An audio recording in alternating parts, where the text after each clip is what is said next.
Hey, it's Ed Lively with Dave Wilson Nursery, and here we are at the Fair Oaks Hort Center, and we're with Chuck Ingels today to continue our discussion on pruning grapes. Hi, my name is Chuck Ingels. I'm with UC Cooperative Extension in Sacramento County, and I'd like to talk to you before we actually do some pruning. I'd like to talk to you about when to prune. The dormant season is the time to prune, and if possible, prune later in the dormant season. If rains occur during the winter, a lot of times fungal spores will land on those pruning wounds and they'll infect the vines. So it's best to prune later in the dormant season if possible. Now there's a couple of things related to pruning. Different varieties have different ways of pruning. One is cane pruning, and Thompson seedless is a notorious cane pruned variety. And the reason it's cane pruned is if you create little spurs, short canes, short shoots, you're going to not have very much fruit because the shoots that grow won't produce very much fruit. You have to leave long canes. The other type of variety is a spur pruned variety in which you're creating spurs out of the canes, and we'll be talking about that. You can find what varieties are cane pruned and what varieties are spur pruned by looking in various sources, including the Sunset Western Garden Book and various local sources. And so it'll say for every given varieties, for instance, flame seedless, it'll be spur pruned. There are some that will be either spur pruned or cane pruned, but you want to pay attention to which is which to get the best yield, get the best crop. So this is what a spur pruned vine looks like when it's ready to prune. And it's been pruned well. Last year we created these spurs, individual spurs, and the shoots grew, and they grow like crazy. They produce a lot of growth.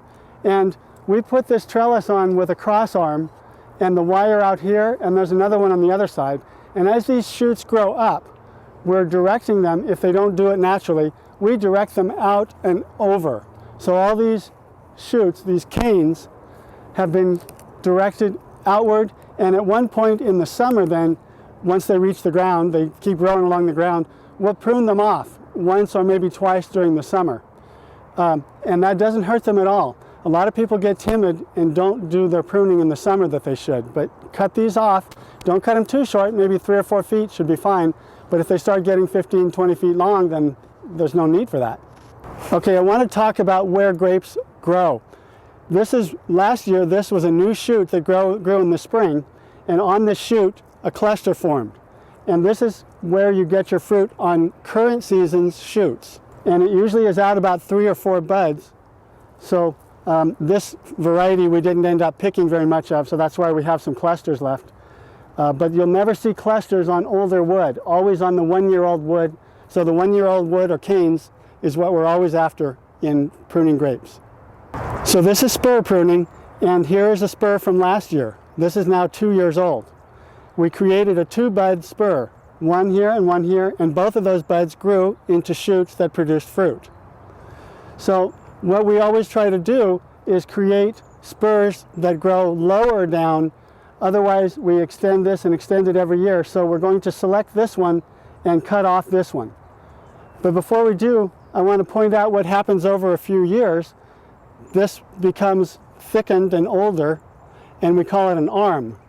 So the arm gets older and usually longer, and then the spur is on top of the arm. And then here's the cordon. This is a cordon. It's the main arm of the vine. So what we're looking for is the spurs to be about 6 inches apart.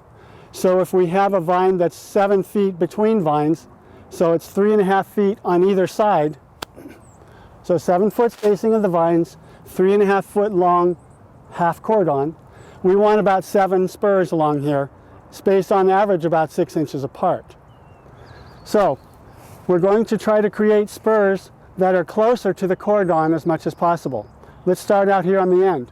We have a nice cane that grew here at the base, and then we have this longer extension. Let's just cut that off and cut this one going outward off, and then we have 1 bud and 2 buds, and then we'll cut it right there. And then moving along, let's cut the older one, the top one off, and leaving the bottom one with 1 bud and 2 buds. There's 2 buds, we'll cut it off. Same here. There's 1 bud and 2 buds that's going to be a little bit longer, and we'll cut that off.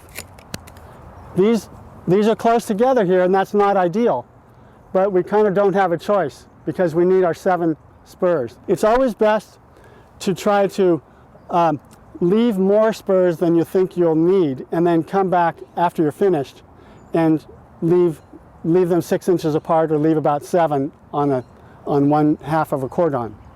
Ideally, we want the spur to grow up, and this one grows up but out, and that's okay because it fills a space that's not very filled right now. So I'm just going to take the lower one, and then there's one bud right there.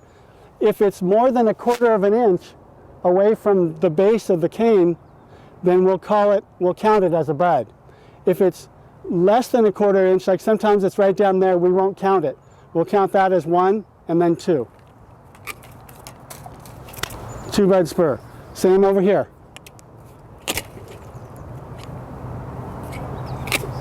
And here there's a cluster of shoots, and we only want maybe a couple of them since there's not many spurs very close. So we'll choose this one going out this way, take that one off, and then we'll choose this one here.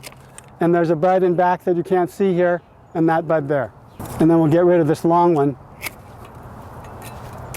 Okay, that's the entire half of that cordon. Let's count the spurs. 1, 2, 3, 4, 5, 6, 7. There's our 7 spurs. Even though they're not spaced how we'd like them to be, you don't have a choice. And so you go with those 7 spurs right there. And they'll drip water, sap, and that's okay. It doesn't hurt a thing. Okay, that half of the vine is finished. So I'm going to leave this one and then cut this one off because there's already one right there. We'll leave this one, 2 buds, and that bud is right there. And then we'll cut that one off. And then it's a choice between these that are growing fairly incorrectly. We'll get rid of this one because it's growing way out here, and we'll leave that as a 2 bud spur. And then here you have a choice between one that's growing taller and one that's growing outward. We'll go with the one that's growing more in the center of these 2 spurs. I don't know if we'll leave this one, but we'll go ahead and create a spur and choose to take it out later or leave it. This one there's a bud that's more than 1/4 of an inch away from the base, so we're going to call that a bud with 2 buds there now. And the same here, we'll just choose the lower one, create a 2 bud spur out of it. Now here's one that keeps growing higher and higher. We would like to avoid that and bring it down here, but right here we don't have a choice. So let's for now choose the lower one, and we probably will be getting rid of it altogether. And then we have this one growing out here to the side, which there's plenty of space for it, so for now let's leave it. So now we want to make sure that we have our desired number of spurs, and that's why it's good to leave more than you think you'll need. So right here we have 9 spurs on this half, and we actually have 8 spurs on this half, so we have a total of 17. Let's get down to 14 over here, and since this guy's high over here, I'm going to just cut him off. And then I want to kind of thin one of these out, and let's just thin out the bigger one. So now we have 7 spurs over here, fairly well spaced, and we have 1, 2, 3, 4, 5, 6, 7, and there's actually one more over here. So let's get rid of one of these crowded ones, and let's get rid of this one, and that opens it up real nicely. Fairly good spacing.